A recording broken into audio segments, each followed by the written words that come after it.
Boa tarde, amigos. Estamos começando a transmissão. Esperar as pessoas chegarem. Eu habilitei um pouquinho antes para dar tempo das pessoas entrarem. Guardar mais uns minutinhos.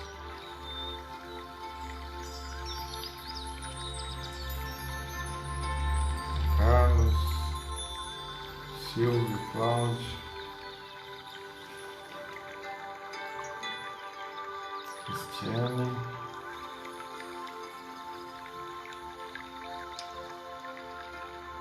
Rita, Nissinha, Cristiane Marques,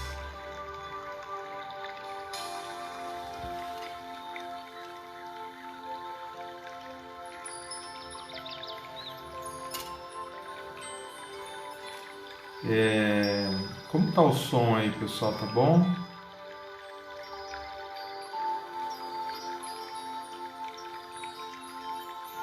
Coloquei um som de fundo, não sei se está dando para escutar.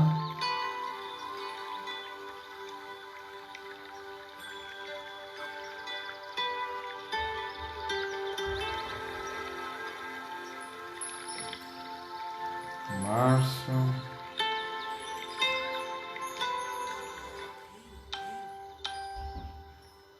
A Cristiane está dizendo que tá ok. Ok, obrigado.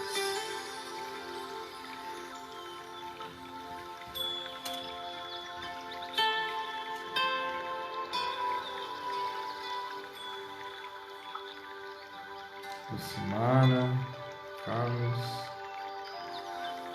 Pelinha.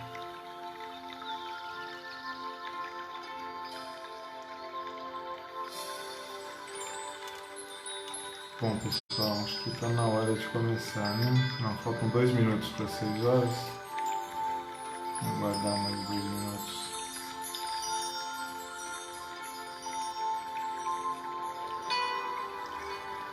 Vou abaixar o som.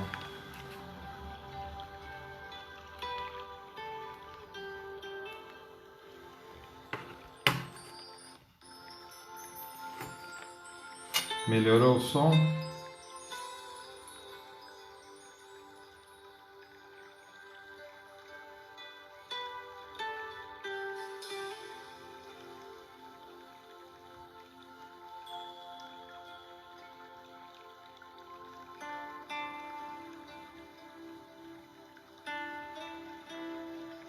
Cristina. Eu dei uma baixada no som. Melhorou? Não, tem que abaixar um pouco mais.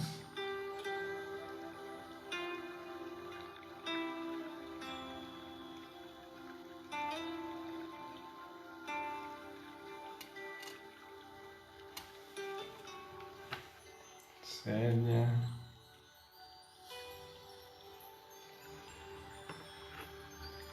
Dona Juraci. Às 6 horas. Hora da nossa prece. Bom, pessoal, são 6 horas. Agradeço a presença de todos. Muito bom estar com vocês aqui. Todos os amigos do Farol. É uma honra, na verdade. Um prazer e uma honra. Esse horário tão importante, né? Às 6 horas, os sábados, quando a gente para tudo que está fazendo, faz uma corrente e faz a nossa prece para Nossa Senhora.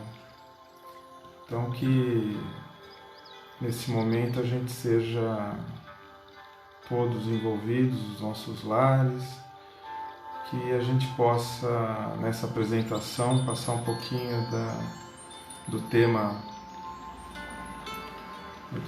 que eu escolhi. E mais uma vez agradeço a presença de todos. Já baixei mais um pouquinho o som, se estiver ainda alto eu abaixo mais um pouco. Bom, eu queria agradecer a oportunidade que foi me dada pelo Farol de Ismael, pelo Roberto, pela confiança, que nós estamos aqui, na verdade, comemorando, né, os 15 anos do Farol de Ismael, essa casa bendita que tanto nos ajuda, nos acolhe, nos protege, e essa casa bendita nos 2 planos, né?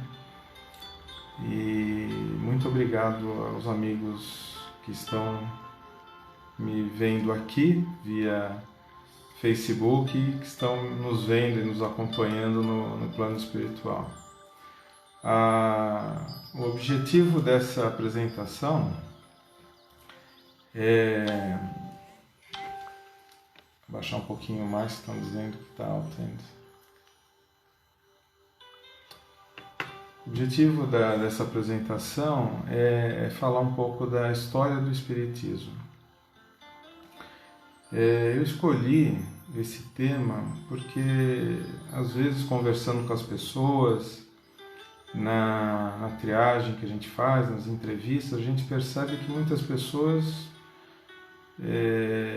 não têm assim, não tem um mínimo de conhecimento sobre o Espiritismo. Então, chega até, às vezes, um pouquinho de preconceito. Então, eu escolhi esse tema e eu dividi esse tema em 3 partes, né? É um pouco extensa a apresentação, talvez fique um pouco cansativo. É que eu tentei resumir 180 anos de história em alguns slides, né? Então, a primeira parte eu vou falar dos fenômenos espíritas, depois eu vou entrar na história do espiritismo na França e depois a história do espiritismo no Brasil. Bom, começando pelos fenômenos espíritas ou espiritistas, sempre existiram fenômenos espíritas ou espiritistas desde a época do Egito, da Grécia, da Fenícia, na Idade Média e continua nos dias atuais. A comunicação com o plano espiritual sempre existiu. Por que sempre existiu? Desde o despertar da consciência humana. E o processo de reencarnação também sempre existiu e sempre existirá. Não só nesse nosso mundo, mas em todo o universo, né? Isso não é uma lei da Terra, mas é uma lei universal. Só lembrando, né, que o cristianismo ele nasceu com esse princípio reencarnacionista, e até depois do surgimento da Igreja Católica, até o concílio de Constantinopla, o segundo concílio de Constantinopla, em 553, a Igreja Católica acreditava na reencarnação. Como Jesus, sendo judeu, também acreditava em reencarnação. Isso só foi mudado, esse entendimento da Igreja Católica, nesse concílio de 553, que mudou de reencarnação para ressurreição, né? Mas voltando aqui aos fenômenos, né? No Velho Testamento, Moisés ele proibiu a comunicação entre os encarnados e os desencarnados, porque era algo. Por que ele proibiu? Porque era algo muito comum, e o objetivo das comunicações naquele tempo não eram de de razão elevada, era mais usada para outras finalidades, né? Não tão elevadas. Então ele teve essa proibição. Tem uma palestra do Haroldo Dutra Dias que fala exatamente sobre essa proibição de Moisés, né? Sócrates e Platão, precursores da ideia cristã e do espiritismo, já proclamavam o dogma de um Deus único, da imortalidade da alma e da vida futura.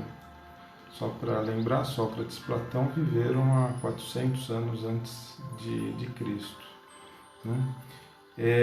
Na Bíblia, no Velho Testamento, nós vemos ainda muitos fenômenos mediúnicos, né? Existe uma passagem da luta de Jacó com um anjo, fenômenos de aparição e transporte do profeta Elias. Fenômenos de escrita também foram registrados há 1000 anos antes de Cristo. Tem uma passagem que Baltazar vê escrita direta na parede. Moisés também teve um fenômeno, né, de psicografia, né? Os 10 mandamentos foram como se fosse um livro psicografado. Ele recebeu a informação chamado Deus ou de um espírito muito elevado, né? Os 10 mandamentos, né? Os druidas, que era um povo que viveu na Gália do século II a.C. até o século II depois de Cristo, também acreditavam, né, na eternidade de Deus, na perpetuidade do universo e na imortalidade das almas. E eu estou comentando aqui dos druidas porque mais à frente vocês vão ver que Allan Kardec viveu nessa época e era um sacerdote druida. Por ser uma lei da natureza, o espiritismo ele existe desde a origem dos tempos, né? Pitágoras já falava em reencarnação e ele trouxe esse conceito do sistema de metempsicose, que ele trouxe dos filósofos indianos e dos egípcios, que já tinham essa noção de reencarnação. O termo metempsicose vem do grego meta, que quer dizer mudança, e psuque, que é a alma, que é a transmigração da alma de um corpo a outro. E na crença indiana, eles acreditam que um espírito pode reencarnar animando um corpo de um homem ou de um animal. Já no espiritismo, a reencarnação é um processo de progresso incessante dos corpos humanos e com a possibilidade de ser nesse ou em outros planetas, né? Ainda nos fenômenos espíritas, na Igreja Católica nós temos inúmeros santos que eram médiuns, né? Que não se falavam naquela época de médiuns, mas nós temos o exemplo de Santa Luzia, que era uma médium clarividente. Ela via várias entidades espirituais que a auxiliavam a realizar curas, né? Outros santos, São João Crisóstomo, que viveu de 348 a 407, São Francisco de Assis, que viveu de 1182 a 1126, que ele produzia fenômenos de desdobramento, clarividência e clariaudiência. O Santo Antônio de Paula, de 1195 a 1231, ele tinha a capacidade da bicorporeidade, inclusive tem um relato na história que ele salvou seu pai, que estava sendo executado em Lisboa, e ele estando em Pádua. A Santa Joana d'Arc ouvia espíritos de São Miguel, Santa Catarina, Santa Margarida, e foi queimada na fogueira da Inquisição e canonizada recentemente em 1920. O plano espiritual, ele traz de maneira muito coordenada e no momento certo as informações e as evoluções para a humanidade de forma muito orquestrada, né? O Espiritismo é um exemplo.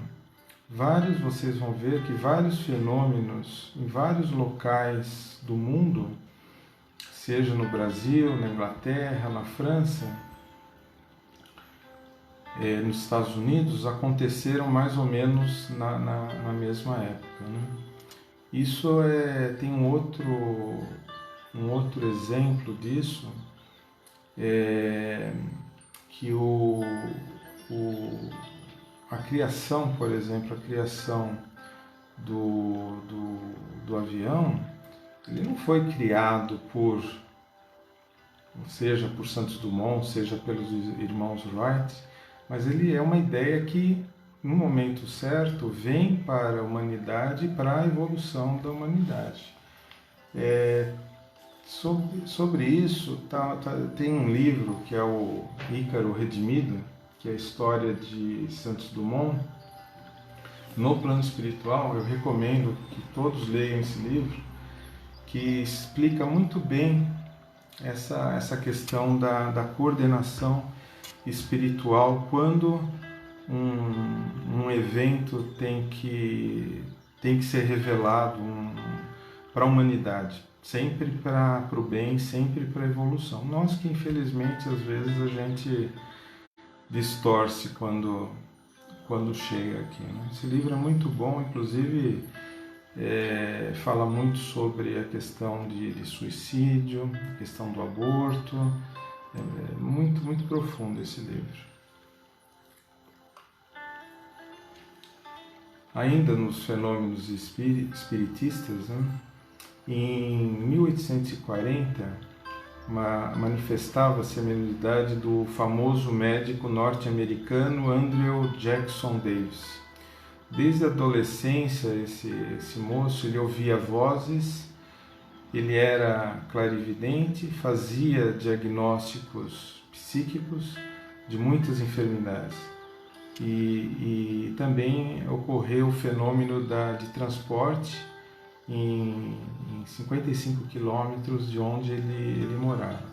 Já naquela época, em 1840, ele psicografava livros, e em 1847, o Dr. Andrew Jackson Davis, ele profetizou uma manifestação ostensiva dos espíritos, o que ocorreu no ano seguinte na famosa Hydrosville, e ele ficou conhecido na época como o profeta da nova revelação.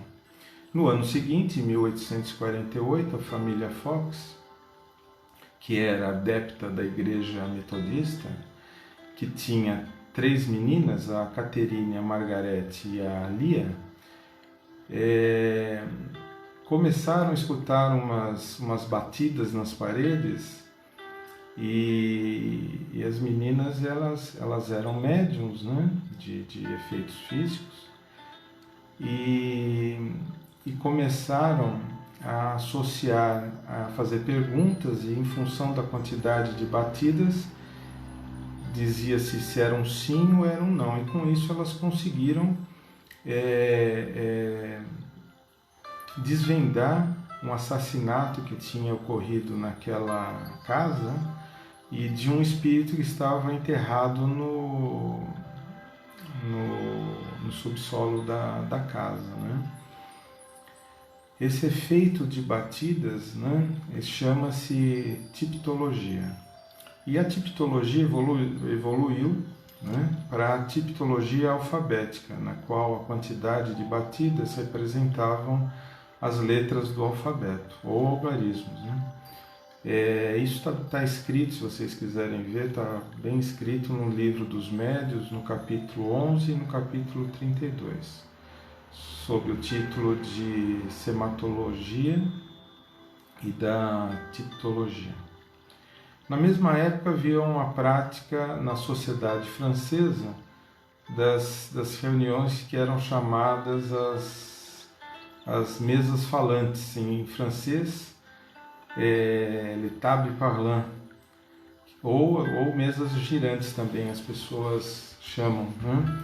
E nos salões, nos cafés franceses, na alta sociedade, não só na França como na Europa, esse fenômeno começou a ficar muito comum, né? Inicialmente uma brincadeira, mas depois se tornou uma coisa mais séria. Né?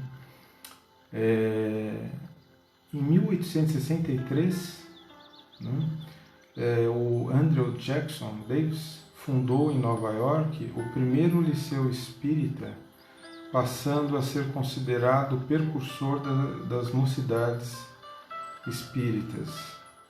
Ficou conhecido o Andrew Jackson Davis como João Batista do Espiritismo moderno. Outro médium famoso da época foi o Sr. Daniel Douglas Home, nascido na Inglaterra e conhecido todo mundo. Ele foi tão conhecido na época que ele era admirado até por Napoleão II e admirado por intelectuais, artistas. Ele foi bastante famoso. E o Sr. Home, além da divulgação dos fenômenos espíritas, também, além dele, também tinha cientistas que estudavam esses fenômenos, como, por exemplo, o Sr. William Crookes, que fazia experiências de materialização e fotografia. Né? No século XIX, com o florescimento das coisas ditas sobrenaturais, ocultismo ou magia, só um parênteses, né? A primeira vez que a palavra sobrenatural foi registrada na história nem foi nessa época, foi em 1520, que designa aquilo que em princípio ou ocorre fora da ordem natural, aquilo que é superior à natureza. Né? Na verdade, não existe nada de sobrenatural paranormal.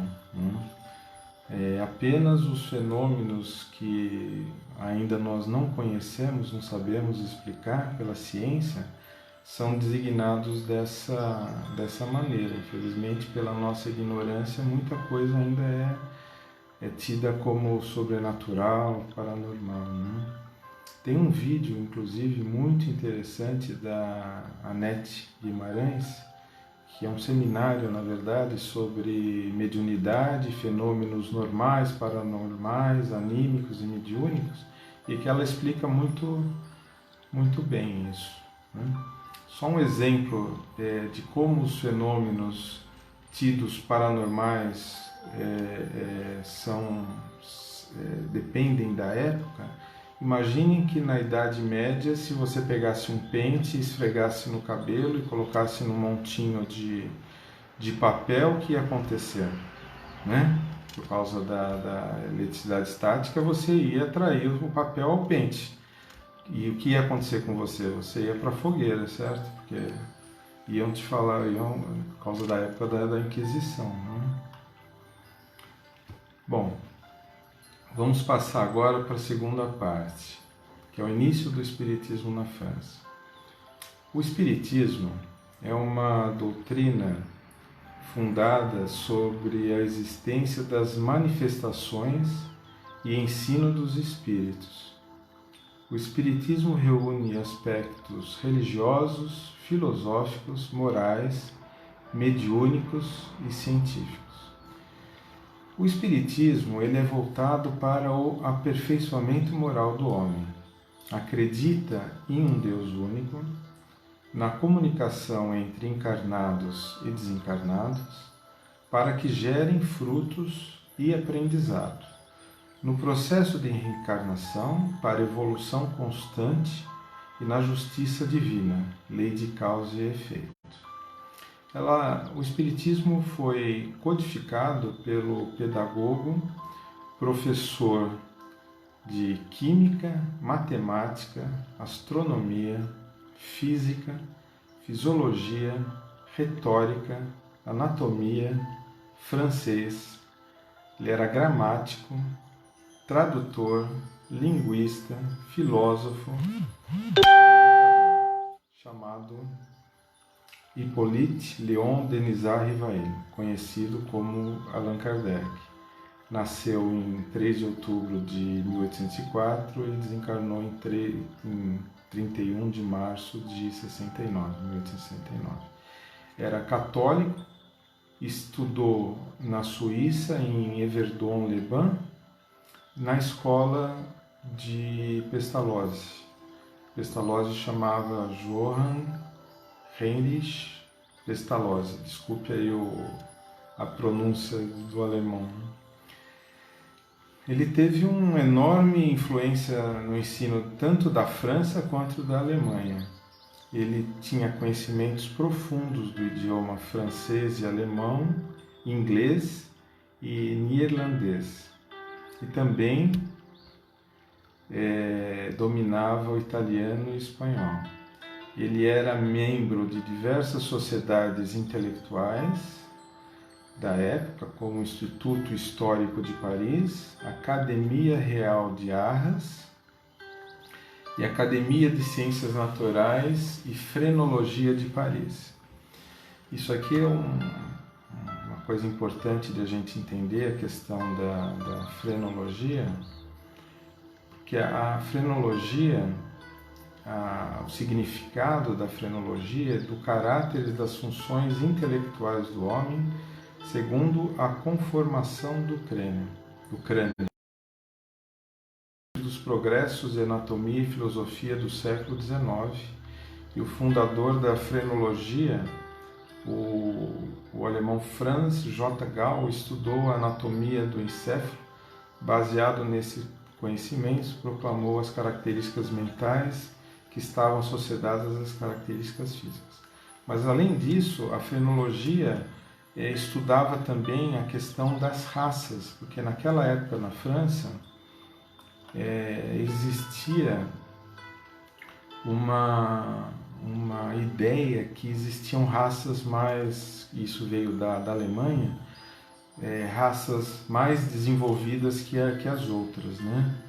E a frenologia estudava isso, e Allan Kardec fazia também, dentre tantos estudos científicos, fazia parte dessa sociedade.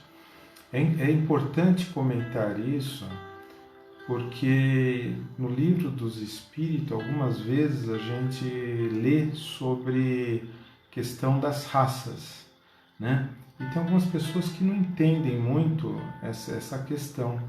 E o ponto é que os espíritos, eles passam as informações de acordo com o conhecimento da época.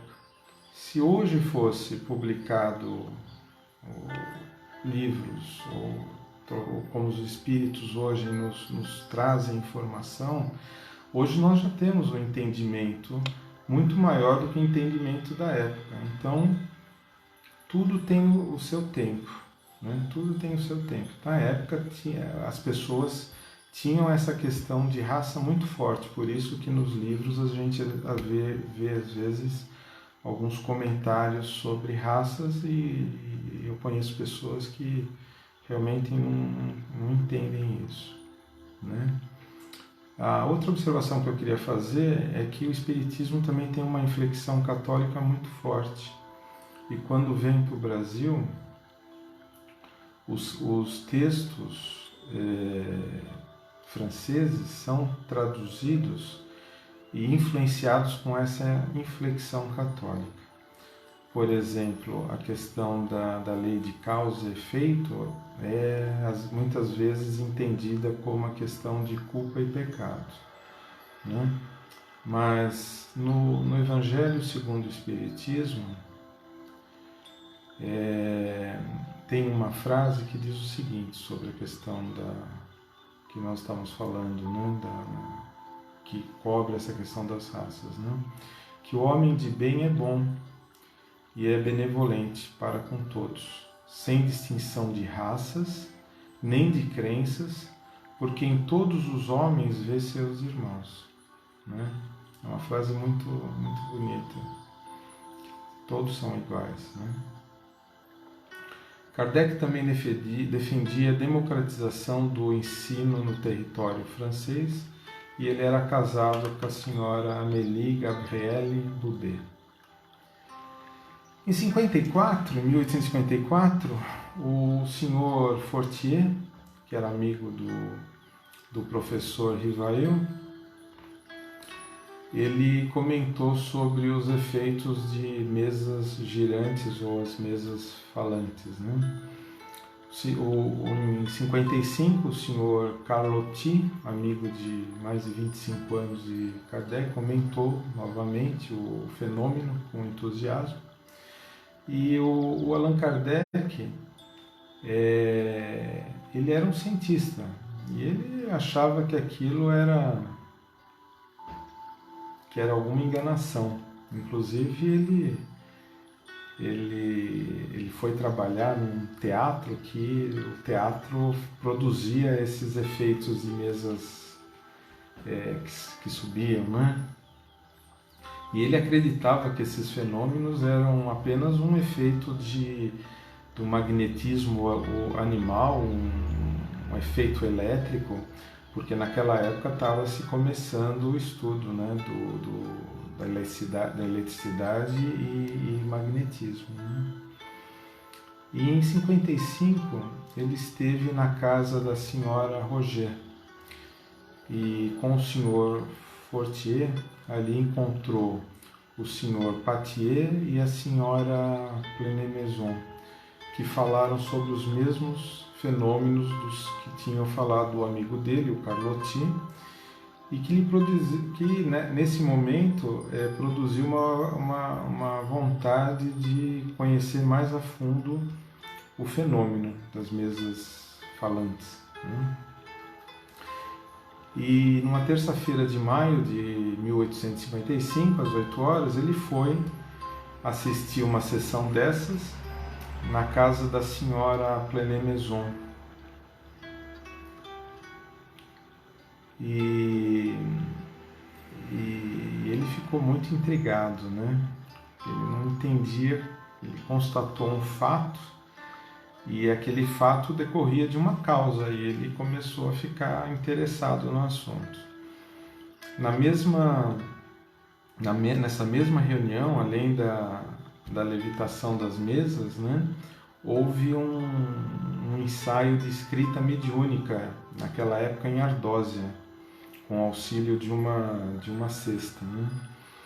Bom, e foi nessas reuniões que começou o Espiritismo. E o Kardec, vocês viram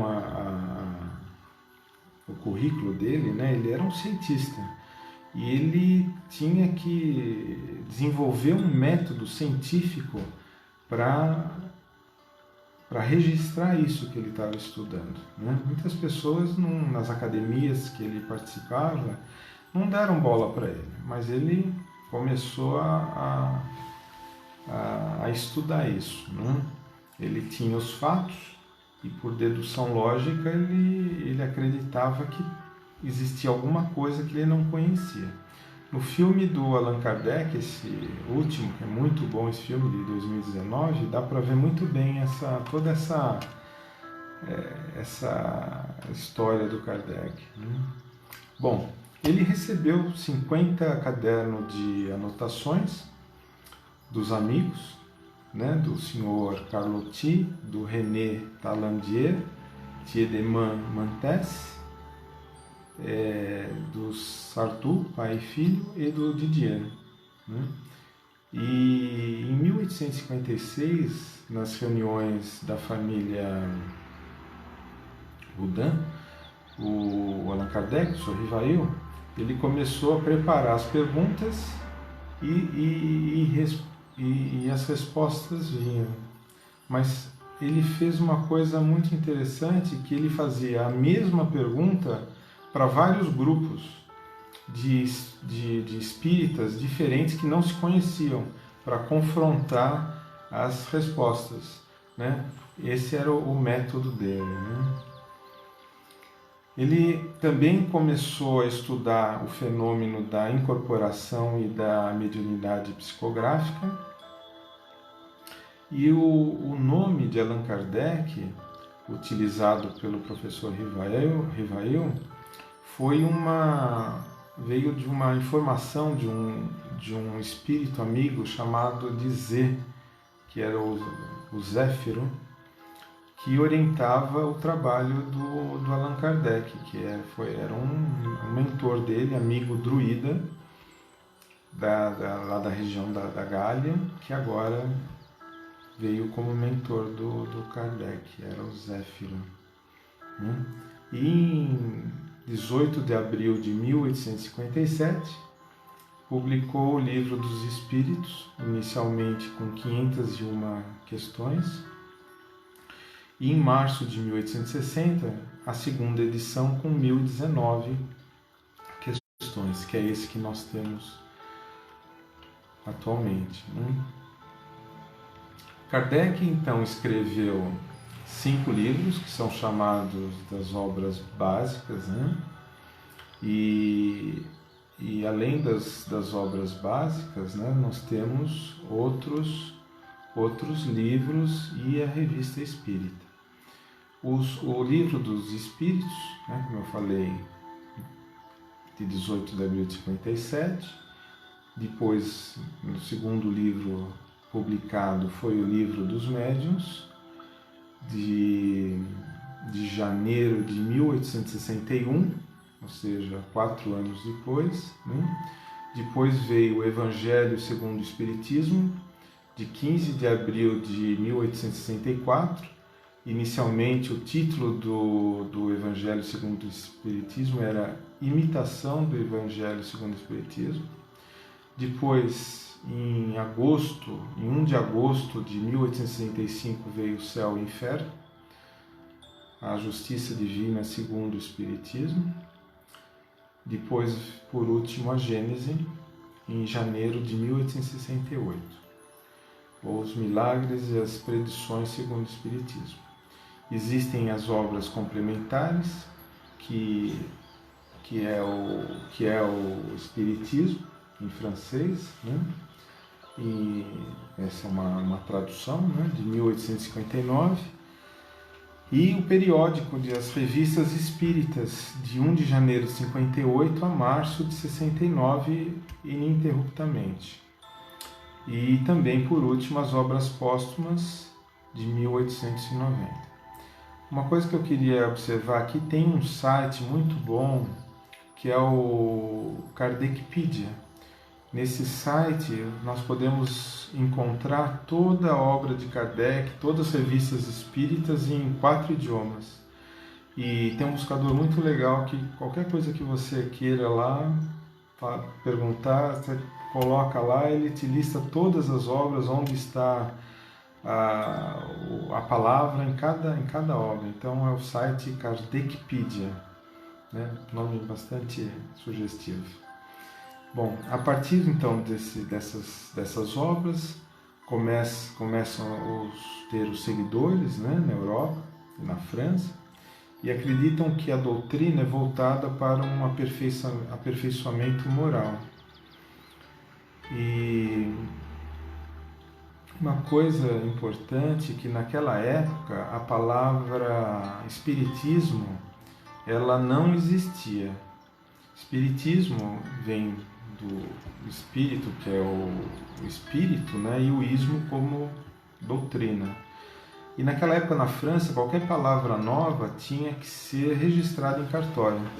Então Kardec foi lá e registrou a palavra espiritismo, em francês, né? Espiritismo. Alguns esclarecimentos. Não existe espiritismo kardecista. A gente escuta muito falar que espiritismo kardecista ou espírita kardecista, mas isso não existe. Por quê? Não é correto falar, mesmo para diferenciar o espiritismo de outras religiões que se dizem espíritas, de espiritismo kardecista, pois os ensinamentos, eles não são de um único homem, no caso do espiritismo. Não está centrado em Allan Kardec, como o cristianismo está centrado em Cristo e como o budismo está centrado em Buda, né? O espiritismo vem dos espíritos que manifestam por meios de médiuns. Então esse negócio de falar espírita kardecista não existe. Existe espírita cristão, né? Em 1 de abril de 1858 é fundada a Sociedade Parisiense de Estudos Espíritas, o primeiro centro espírita da Terra. Em 19 de setembro de 60, Kardec fez em Lyon, sua cidade natal, uma classificação dos espíritas. São em 3 pontos. Os espíritas que procuram antes de tudo os fenômenos. A segunda classe de espíritas, os que compreendem o alcance filosófico dos fatos espíritas e admiram a moral que deles decorrem, mas não o praticam. E a terceira classe, os que não se contentam de admirar a moral, mas a praticam, aceita-lhe as consequências e tem na caridade a regra de sua conduta. Esses últimos são, segundo palavras do codificador do Espiritismo, os verdadeiros espíritas, ou melhor, os espíritas cristãos. Cabe a nós aqui se identificar com cada uma dessas classes, né? Na época, aconteceu um fato bastante interessante, em 9 de outubro de 1861, um fato que impulsionou o espiritismo na Europa, que foi o Auto de Fé de Barcelona. Às 10h30 da manhã desse dia, na cidade de Barcelona, numa esplanada, onde eram executados os criminosos, os condenados por ordem do bispo da cidade de Barcelona, foram queimados 300 volumes sobre o Espiritismo. Houve um confisco da alfândega, descobriram que existia um carregamento de livros, a igreja descobriu que existia um carregamento de livros espíritas pronto para entrar na Espanha, e o bispo criou esse auto de fé.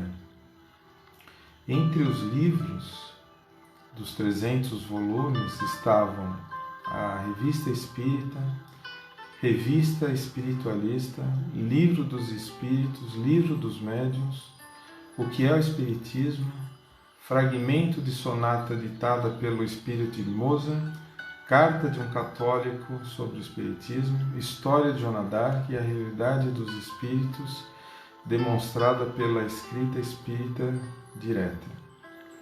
Então, nessa data houve esse lamentável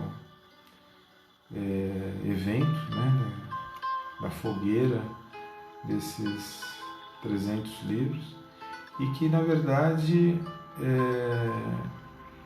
isso serviu de propaganda para o espiritismo, né?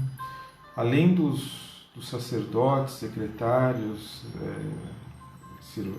o escrivão de cartório, né, os agentes da alfândega, tinha uma multidão que os sacerdotes e o bispo, ao se retirarem da praça, eles saíram vaiados, né?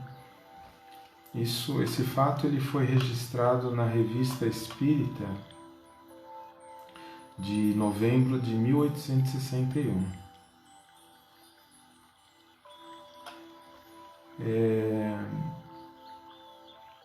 Em 31 de março de 69, desencarna em Paris o professor Rivail, Allan Kardec, e ele foi transferido para o cemitério da Père Lachaise, e no túmulo dele está escrito, foi construído um túmulo,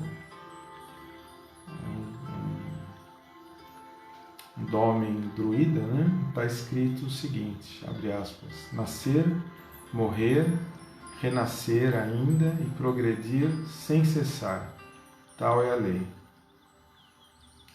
Nesse momento, o Espiritismo já tem 8 milhões de seguidores. Em 1856, a Igreja Católica emite um decreto, eu vou falar aqui em latim, né? Então a pronúncia provavelmente não vai estar correta, abre aspas, Index Librorum Prohibitorium, para que os bispos empreguem todos os esforços para impedir, abre aspas, para que o rebanho do Senhor possa permanecer protegidos contra o inimigo. O depositário da fé tenha uma salvaguarda e que os fiéis sejam preservados da corrupção moral. Fecha aspas. Em 1898, isso foi em 56. Em 98, a Igreja torna a condenar as práticas espíritas e só em 1966 esse índice foi abolido pelo Papa Paulo VI. Uma curiosidade aqui, em 1862 é fundado em Londres o Ghost Club, a mais antiga organização do mundo de pesquisa psíquica para o estudo de fenômenos paranormais com fantasmas e assombrações. Tá? Eu entrei nesse site, é www.ghostclub.org.uk. Existe até hoje. Tá? Foi fundado, a sociedade foi fundada em 1862. Bom, depois teve a continuação do Espiritismo na França, né? Mas para a gente não se alongar muito, eu vou agora falar do Espiritismo no Brasil. Em 1840, os médicos Benoît Jules Moore e João Vicente Martins já estudavam o fluido vital e o magnetismo animal, o mesmerismo e a homeopatia aplicando em seus pacientes. O uso do magnetismo animal e o hipnotismo no tratamento de curas e doenças, segundo o método e prática do médico alemão Franz Anton Mesmer, aí que vem o nome de mesmerismo, né? Entre as pessoas que apoiavam essas técnicas do fluido vital e da homeopatia estavam o José Bonifácio, né, o patriarca da Independência, o Marquês de Maricá, que ele era filósofo, matemático, participou da Constituição do Império, ministro da Fazenda e senador do Império. Inclusive o Marquês de Maricá, que o nome dele era Mariano José Pereira da Fonseca, ele ficou célebre, uma obra que ele publicou, Máximas, Pensamentos e Reflexos, 1844, ou seja, 10 anos antes de Kardec, aqui no Brasil já existia essa influência, né, das mentes para a questão de algo maior, né? Por isso, quando a gente fala que a informação ela é disseminada ao mesmo tempo pelo plano espiritual, isso é uma prova, né? Nessa época, 1840, então nós tínhamos fenômenos e estudiosos aqui, na Inglaterra, na França.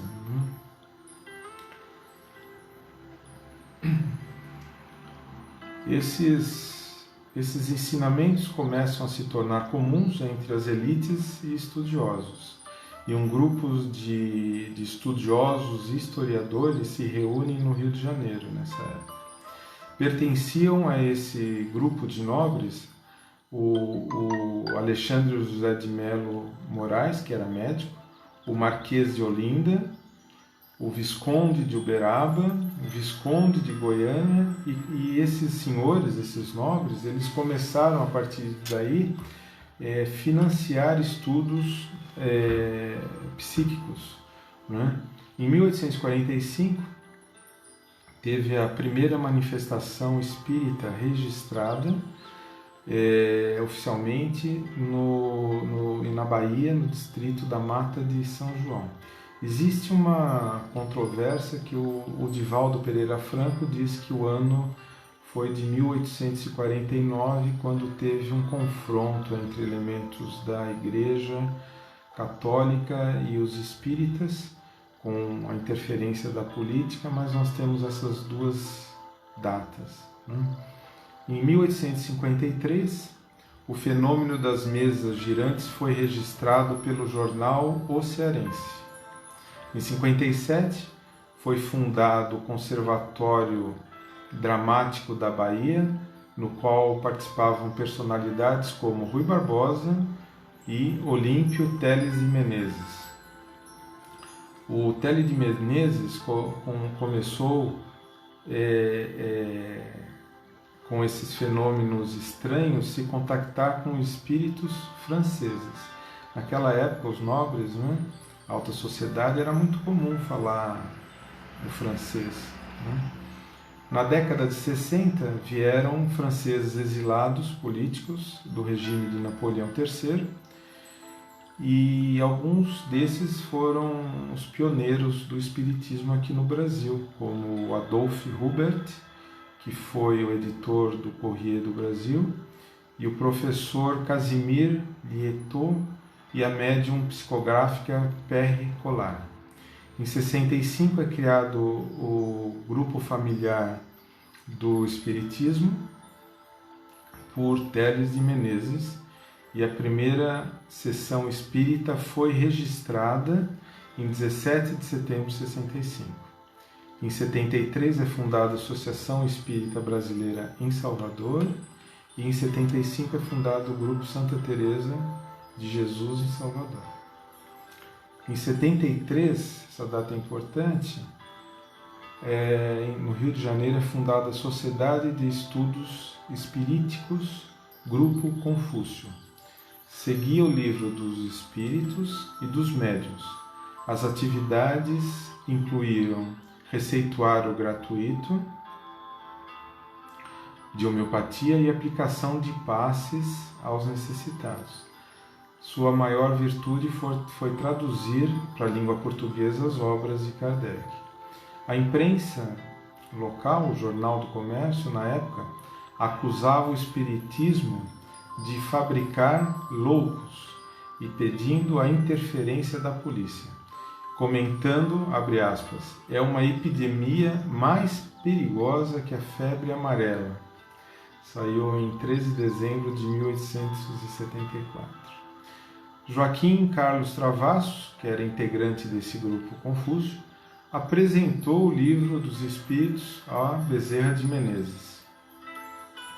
Em 75, o Grupo Confúcio lançou o segundo periódico do país, o primeiro no Rio de Janeiro, e a revista era dirigida por Antônio da Silva Neto. Esse grupo pertenciam Joaquim Carlos Travassos e Bezerra de Menezes. Em 76, o grupo deu lugar à Sociedade de Estudos Espíritas Deus, Cristo e Caridade. E em 77, começam-se as divergências ideológicas. entre o espiritismo científico e o espiritismo místico ou religioso. Esse era o termo que usavam na época. Então houve aquele grupo inicial, houve uma separação, e nesse momento é criada a Congregação Espírita Anjo de Ismael, no dia 20 de maio. Aqui, duas observações. Aqui surgem as primeiras palestras dirigidas pelo grupo dos místicos ou religiosos, que pertencia ao Bezerra de Menezes, né? Para começar a difusão da doutrina espírita para as classes menos privilegiadas. E os místicos, além de seguir os ensinamentos de Kardec, eles foram influenciados por outra obra psicografada. Essa obra é um pouco polêmica, ela teve como a médium belga Émilie Coligon, e ela foi patrocinada por um senhor chamado Jean-Baptiste Rostand. A obra intitulava-se Os Quatro Evangelhos, e o subtítulo era Revelação da Revelação. Ela foi traduzida em 1883 para o português pelo Marechal Everton Quadros. As divergências se acirraram entre os científicos e os místicos por causa dessa questão do Rostand, porque o Rostand, na obra de Rostand, né, ele acreditava, ele pregava que a origem espiritual de Jesus era apenas, Jesus tinha apenas um corpo fluídico e não um corpo carnal, né? E esses quatro evangelhos, eles foram, dizia-se, né, foi dito na introdução, que ele foi coordenado por Moisés, e cada evangelho tinha um autor. Um era João, outro era Lucas, outro era Marcos e Mateus. O Rostand, ele escreveu para Kardec, quando ele teve essa psicografia dessa médium, né? Trabalhou nessa psicografia, e Kardec recomendou por cautela, por carta, mas ele publicou assim mesmo em 1866. E depois, quase 20 anos depois, ele foi traduzido aqui para o português, né? A polêmica, além da questão do corpo fluídico de Jesus, era a questão também da virgindade de Nossa Senhora, né? Em 1880 é fundado o Grupo dos Humildes. Mais tarde se tornou o Grupo Ismael, vindo integrar a Federação Espírita Brasileira. Em 80 é fundada a União dos Espíritas do Brasil, e tem um senhor que a divergência está muito, muito grande na época, né? O senhor Pedro Richard registra que muitos espíritas, seja por discórdia ou por criminosa pretensão, criam considerável número de grupos e, em sua maioria, desconhecem os preceitos mais rudimentares da doutrina.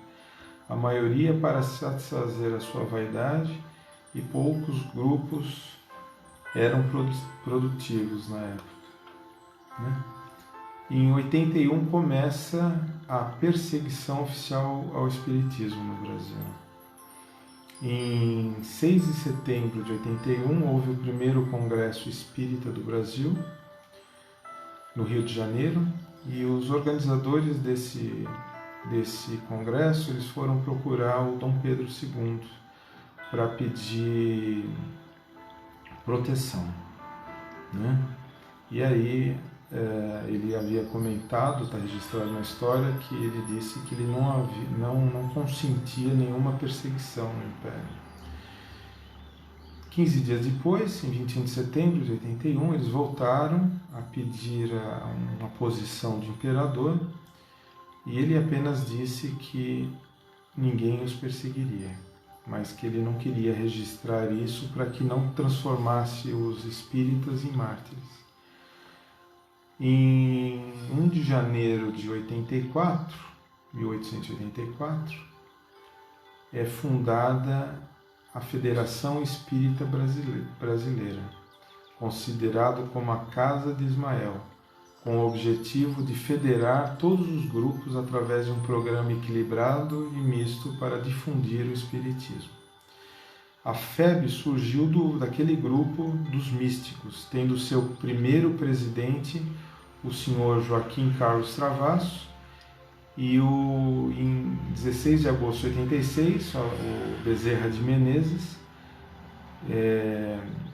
proclama publicamente a sua convicção espírita, e em 89 ele assume a presidência da FEB, nesse momento apenas por um ano.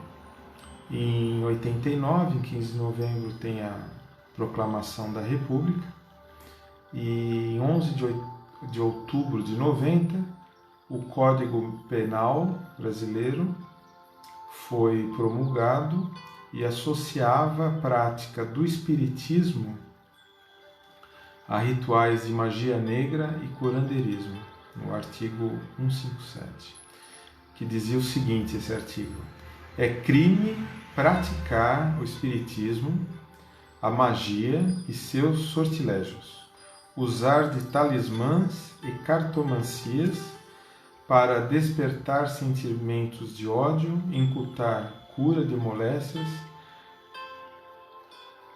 curáveis ou incuráveis, enfim, para fascinar e subjugar a credulidade pública. Pena: prisão celular de 1 a 6 meses e multa de 100 mil a 500 mil dinheiros da época.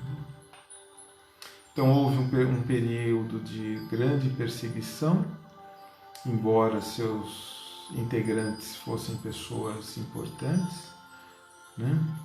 Em 1891, o governo, preocupado com os possíveis focos de resistência ao regime, autoriza a polícia a invadir as reuniões e residências à procura de opositores, e vários espíritas são detidos.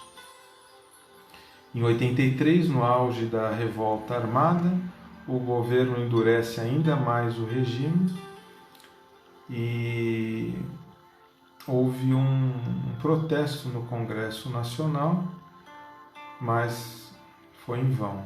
Em 93, o reformador volta a circular e existe ainda uma cisão entre os laicos e os científicos.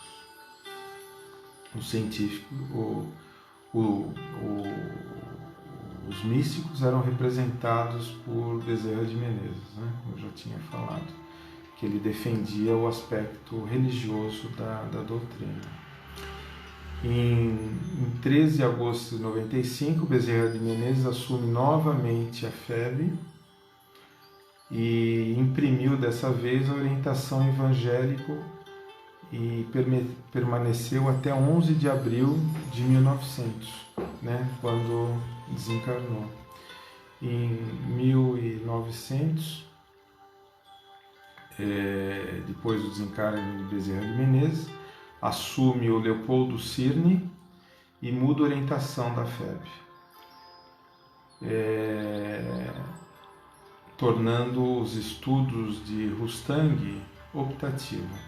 E aí, nessa época, em 1900, ele funda a Escola de Médiuns. Em 1904 já circulavam 19 periódicos no país,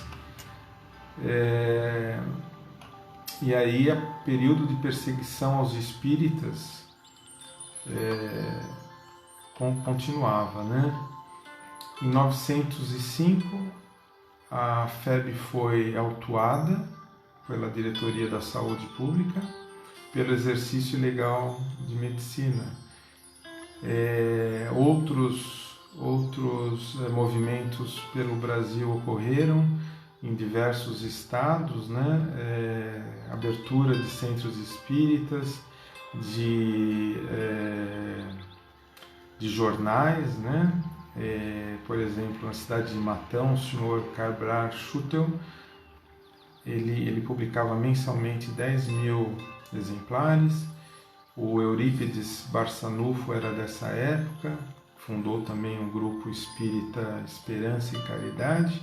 Ele tinha uma mediunidade muito grande, né, de cura, de desdobramento, de bicorporeidade. E o Eurípides Barçanufo fundou o primeiro educandário espírita no Brasil em 1907. Em 1914, o Leopoldo Cirne perde a eleição da FEB e o novo presidente, que é o Aristides Espínolas, volta com a obrigatoriedade dos estudos de Rustang e encerra a escola de médiuns. Então vocês veem aí a divergência que esse Rustang causava na época, e existem seguidores até hoje, né? Em 1920, o papel centralizador da FEB foi questionado, e com a fundação da Liga Espírita do Brasil, em 31 de março de 26, de 1904 a 1915, foram inauguradas diversas federações, e em 1908 inicia-se algumas dissidências do movimento. A primeira em Niterói, e é aqui que nasce a Umbanda, com a iniciativa do Caboclo das Sete Encruzilhadas, e também houve uma segunda dissidência de um centro em Santos, em 1910. E na década de 20, registram-se choques entre o espiritismo e a psiquiatria, que encerram-se com as pesquisas só na década de 50 e 60. Na década de 20, os médicos, né, formados na faculdade de medicina, eles defendiam que o espiritismo deveria ser reprimido pelas autoridades. Olha o texto que eles publicaram. O combate ao espiritismo deve ser igualado ao que se faz à sífilis, ao alcoolismo, aos entorpecentes, ópio, cocaína, etc., a tuberculose, a lepra, as verminoses, enfim, todos os males que contribuem para o aniquilamento das energias vitais, físicas e psíquicas do nosso povo, da nossa raça em formação. Aqui a palavra raça novamente, né? Em 26 é estabelecida uma Assembleia Constituinte Espírita, e é fundada a Liga Espírita do Brasil, a fim de criar uma entidade federativa alternativa à FEB.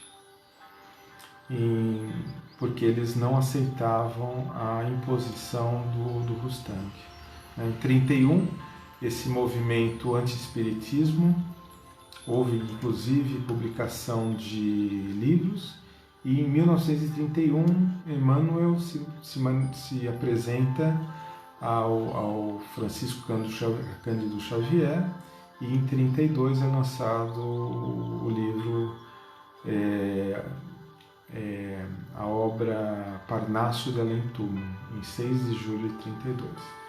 Em 31 é fundada em São Paulo a União Federativa Espírita Filiada à FEB. Em 36, em Araraquara, primeira Rádio Espírita. Em 37, com a implementação do Estado Novo, aumenta a repressão ao espiritismo. Em 39, tem o primeiro Congresso Brasileiro de Jornalistas e Escritores. Em 40, é revisado o Código Penal, só em 1940, que deixou de criminalizar a prática do espiritismo, quer dizer, coisa de 80 anos atrás, né? 41, só que em 41 todos os centros e templos afro-brasileiros da capital federal foram suspensos por portaria da polícia. Em 43, nosso conhecido Monteiro Lobato também realiza sessões espíritas. 43 também André Luiz inicia uma série de livros, né, com o Nosso Lar, publicado em 44.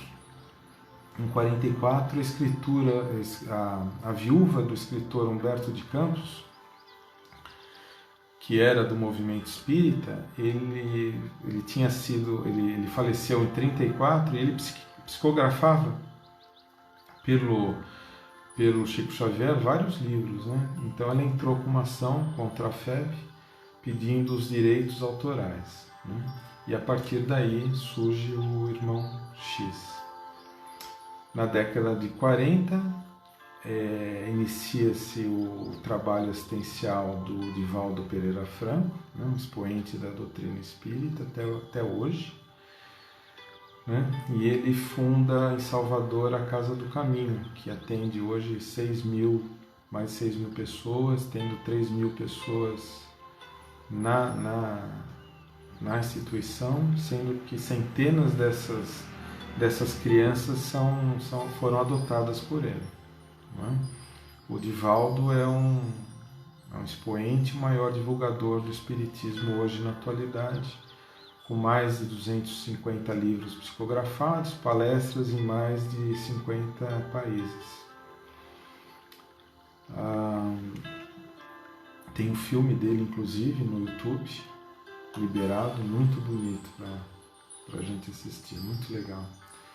Em 47 é fundada a USE, União das Sociedades Espíritas do Estado de São Paulo, durante o primeiro Congresso Espírita Estadual.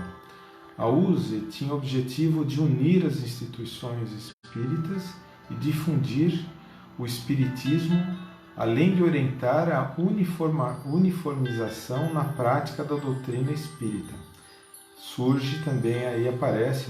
Aparece o Edgar Armon, que foi o idealizador da criação da USE. Né? Só uma notinha, o Edgar Armon colaborou por mais de 3 décadas com a USE, sistematizou o estudo da doutrina, fez vários livros, né? E estabeleceu os cursos, né, para o desenvolvimento de médiuns que nós aplicamos no Farol de Ismael. E em 73 ele nasce a Aliança Espírita Evangélica. Né? A década de 50 e 60 foram marcados por grandes fenômenos, né?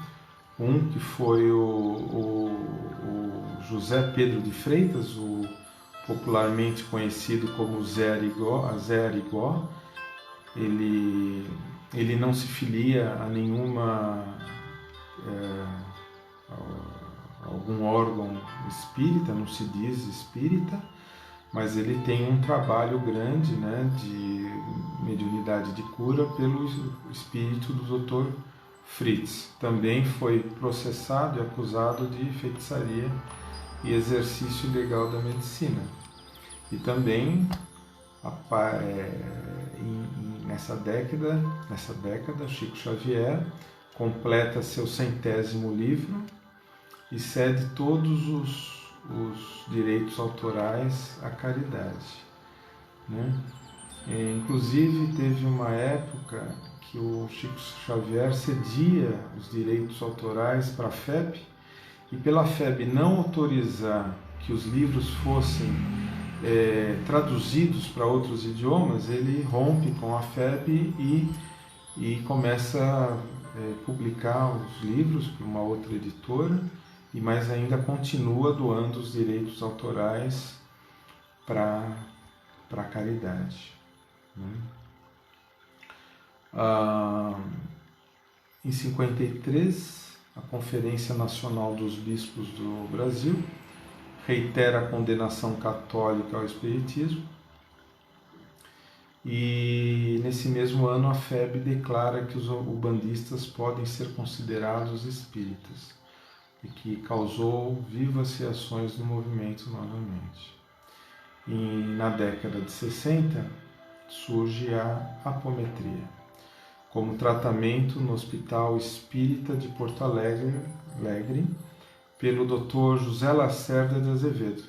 Essa técnica inicialmente era utilizada por um médico argentino e não se chamava apometria e não tinha um cunho doutrinário ou religioso, mas tinha excelentes resultados.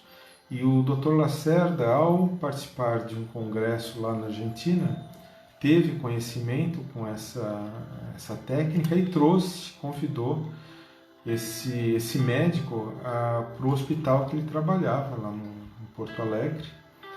E a partir daí que ele começou a estudar a apometria e vários livros foram publicados. Tem até um livro que a gente sempre está estudando sobre os casos de apometria. Existem outros livros, que é Apometria e Desobsessão e Apometria, muito bom, que conta toda essa história do surgimento da apometria no Brasil.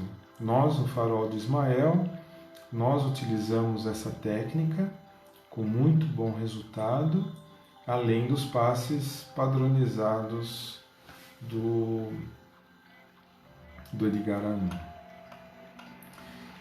Está acabando, pessoal. Em 73, então, como eu tinha falado, Edgar Armand ele lança a Aliança Espírita Evangélica. E em 70, a década de 70 foi marcada pelas entrevistas com Chico Xavier na Rede Tupi, no programa Pinga Fogo. Inclusive, eu recomendo todos assistirem, está no YouTube hoje. É uma aula de espiritismo, né? Na época foram mais de 20 milhões de brasileiros assistindo simultaneamente, né? Em 75 teve a primeira telenovela brasileira com a temática espírita, A Viagem, e em 79 o primeiro filme, que foi o Joelma 23º Andar. Na década de 80, a FEB lança o estudo sistematizado da doutrina espírita e surge na mídia a psicopictografia do Luiz Antônio Gasparetto. Na década de 90 é marcada pelos romances espíritas e literatura umbandista. E em 2004 começam a surgir as TVs espíritas, né? Que é a Rede Visão, TV Mundo Maior. E no final da primeira década do século, nós temos os filmes espíritas, né? Bezerra de Menezes, Chico Xavier, Nosso Lar, Cartas Psicografadas por Chico Xavier, O Último Romance de Balzac, A Mães de Chico Xavier, Filme dos Espíritos e A Vida Continua. E em 10 de agosto de 2019, a FEB, em Assembleia Extraordinária, altera seu primeiro estatuto e aprova a remoção da obrigatoriedade do estudo de Rostank. No Brasil, no último censo de 2010, já haviam 3,8 milhões de adeptos da doutrina espírita, e os espíritas têm a sua imagem fortemente associada à prática da caridade, mantendo em todos os estados brasileiros asilos, orfanatos, escolas para pessoas carentes, creches e outras instituições de assistência. Kardec é o autor francês mais lido no Brasil, já vendeu mais de 25 milhões de exemplares, e o mercado editorial espírita ultrapassa 4 mil livros. Só um comentário: os livros, a gente, ao ler os livros, sempre temos que ter um cuidado, né? Hoje temos na internet muita informação, palestras espíritas maravilhosas, Os meus prediletos são o Divaldo Pereira Franco, o Haroldo Dutra Dias, a Anete Guimarães, o Rossandro Klingen, o Dr. Sérgio Felipe de Oliveira, e quando eu quero rir um pouquinho eu assisto Amigos da Luz. Bom, pessoal, desculpe por estender tanto, eu tentei resumir, mas isso que eu consegui, passou um pouquinho de 1 hora, mas novamente eu agradeço a oportunidade, estou muito feliz de estar com vocês e eu espero em breve estarmos novamente juntos, que como o Chico Xavier sempre fala, né? Tudo passa. Então isso vai passar muito rapidamente, em breve estaremos nos abraçando, voltando aos trabalhos de sábado, e eu já levaria um puxão de orelha que já são 7h19, né? E os nossos trabalhos terminam às 19 horas. Muito obrigado e um abração para vocês. Tudo de bom, viu? Saudades.